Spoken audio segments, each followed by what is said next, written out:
कश्मीर में बाढ़ के हालात टल गए, लेकिन बाढ़ की मुसीबत अभी भी लोगों को झेलनी पड़ रही है। दरअसल जम्मू श्रीनगर राष्ट्रीय राजमार्ग एक हफ्ते से बंद पड़ा है। इस राजमार्ग पर कई जगहों पर चट्टानें खिसक आई हैं, जिसके कारण कश्मीर में तैयार हो चुका फ्रूट देश की मंडियों में नहीं जा पा रहा है।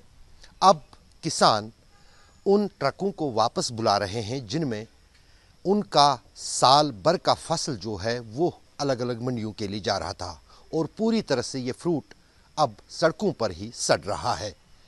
इस बीच किसानों ने प्रशासन से ये आग्रह किया है कि उनके लिए कोई मुतबादिल रास्ता बनाया जाए, ताकि वो अपने इस फ्रूट को देश के अलग अलग मंडियों तक पहुंचा सकें। लॉस की कैलकुलेशन नहीं हो सकती, इसको कहेंगे कि अनलिमिटेड लॉस है, क्योंकि यहाँ का जो 2-3 क्रॉप शुरू के थे पूरे लॉस में है। कुछ माल आप देख रहे होंगे यहाँ पे पूरा फेंकने के लायक है, मतलब फेंकाई के बगैर कुछ भी नहीं है। इसमें एक्स्ट्रा खर्चा है। एक्स्ट्रा खर्चा ये कि इसमें पैकिंग, ग्रेडिंग और ये गाड़ियों का भी जो बड़ा है, बाकी हर चीज़ आप समझ लीजिए कि इसमें करोड़ों की बात नहीं कर सकते। इसमें आई थिंक कि 100 करोड़ से पार हो गया होगा अभी तक। अभी काउंट ही नहीं है, कोई काउंट नहीं है कितनी गाड़ियाँ वापस आ रही है।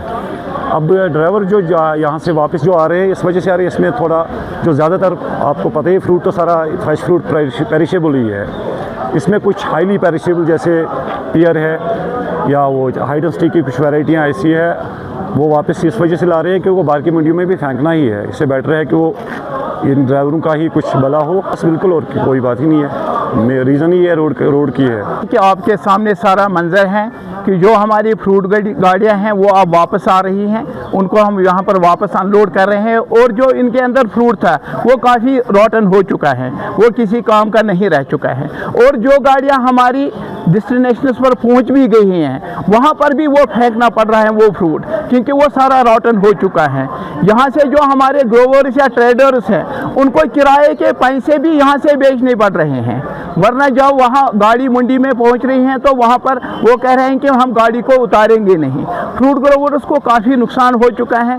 गवर्नमेंट से हमारी यही गुजारिश है, जो ये मुतबादिल रास्ता है मगध रोड पर कम से कम जो ही ये खुलेगा, हमें उम्मीद है कि जल्दी खुले, तो कम से कम 10 टायर वाली गाड़ियों को इस पर चलने की इजाज़त दी जाए। कल भी हमने गवर्नर साहब के पास ये बात पहुँचाई थी कि कम से कम ये जो मुगल रोड है इस पर 10 टायर गाड़ियों को इजाज़त। रोड ब्लॉकेज की वजह से ही ये सारा नुकसान हुआ है। इस वक्त जो हमारा आप दे रहे हैं, जो हमारा पेड़ है बबू गोशा, ये काफ़ी पेरिशेबल होता है, इसकी लाइफ बिल्कुल कम होती हैं। ये जो हमारी जितनी भी गाला वेराइटीज़ हैं उनकी भी जो सेल्फ लाइफ हैं वो बहुत कम होती हैं। जब वो 10-12 दिन के लिए वो यहाँ पर माल रुक गया है, वो रॉटन होकर आगे वाले मंडियों में पहुँच गया है। करोड़ों का नुकसान यहाँ फ्रूट इंडस्ट्रीज़ में हुआ है। गवर्नमेंट से हमारी गुजारिश है, जो ये डिज़ास्टर यहाँ पर आया हुआ है, सैलाब का जो मसला है, तो उसके अंदर फ्रूट ग्रोवर्स को भी याद रखा जाए, क्योंकि जो यहाँ पर जिनको मतलब किराए के पैसे भी नहीं है, पूरे साल भर की एक ग्रोवर की यही मेहनत के साथ वाबस्ता होती है, उनके पास फिर कुछ नहीं रहता है। दवाई वालों से उसने दवाई उधार लिया है, खाद उधार ली है। पेटी LG इंतज़ामिया और उमर अब्दुल्ला साहब से यही गुजारिश करना चाहेंगे, डिज़ास्टर जो ये हुआ है इसके अंदर फ्रूट ग्रोवर्स को याद रखा जाए।